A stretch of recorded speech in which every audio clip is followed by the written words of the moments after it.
Hey everybody, I hope you're doing well. I wanted to show you guys this wheel hack that we've been playing around with in the shop this week. We needed to build this cart as like a heavy duty cart to move packages around the shop whenever we pack orders. We move orders and boxes from the packing station over to the kind of the outgoing table. And so we needed a heavy duty cart, so we wanted to build it out of 1 inch. We wanted to get some beefier casters, and so we found these at Harbor Freight. And as you can see, they're a little bit bigger than the casters that we carry on the website, the stemmed casters. And the main difference is these actually have a flat plate, as you can see here, for mounting instead of a stem. And these are rated, I think, for 225 pounds instead of I think like 125 to 150, I think, is what our stem casters are rated for. And so these are a little bit beefier. And we kind of had a cool idea for mounting these to a build, as I showed you in the beginning. And basically the idea is really simple. You just use the maker pipe flange with your vertical. And here I've just got 1 inch EMT conduit with the 3/4 inch rigid flange, and just did the hack where we added 30 millimeter bolts to make this work with 1 inch EMT conduit.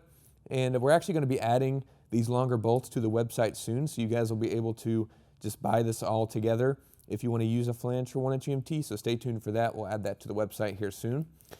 But basically, we've got just our 1 inch EMT conduit vertical attached to the flange here, and then you basically just bolt the two together. But it's kind of hard to show you, but the holes don't really line up for the two plates. They're just slightly off. And it would be cool if we could find a caster that had this kind of mount where the bolt holes would line up. It'd be awesome if we could find that. And we're playing around with the idea of maybe moving the holes in the flange to accommodate this one, since it's readily available at Harbor Freight, and I think it was like $7. But in the meantime, we're just playing around with different solutions, and we mounted it to our cart. But maybe you guys, more people that know about the solution and think about it and look for wheels, maybe we can all, put our heads together and find other options that work. But basically, as it sits right now, you have to modify and make a little bit of a change if you want to use these specific wheels from Harbor Freight with the flange. And the main option that I think is the easiest, if you just want to do this super quick, we found that it works pretty well to just add self-tapping screws directly through the flange hole into the plate, as you can see here. Now it does have this point sticking out the bottom. You just want to make sure that it doesn't interfere with the swivel of the wheel. These, I think, are 1/2 inch in length, and you want to make sure to get a number 10 size head. That way it doesn't go through the hole in the flange. I think if you get any smaller, it'll go through the hole in the flange. But this, we put these on here and we cranked this really hard. We secured this in a vise and then stood on it. And I'm like 200 pounds and I stood on it and nothing happened. It didn't rip off. So I think just if you want something super simple to attach these, just use these self-tapping screws. It's super easy.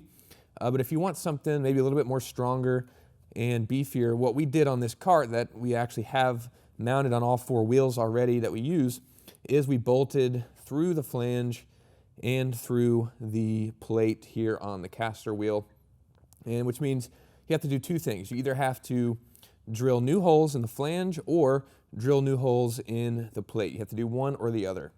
And if you guys want to use these wheels with 1 inch EMT in the flange, we kind of came up with this method for you to be able to drill new holes in the flange if you want to go that route. So to do that, you'll just measure 3/16 from the top here, then add a line all the way down across the whole thing. And then from the sides, measure 11/16, and then add a mark going down. And then where those two intersect, you can drill directly through that, kind of where it intersects there on both sides. And that's exactly where the holes need to be to get them to line up with these specific wheels from Harbor Freight. And so keep that in mind if you want to do that. Or if you want to drill holes in the plate, what we found to work the best is to basically put your flange in place and then clamp it there and make sure it lines up on both sides, and then use a Sharpie or something to mark in the plate where the new hole needs to be. And then either use a brand new like titanium drill bit, something that's really sharp, that's gonna go through this, or if you have the time and want to work out, you can do this with a hand file.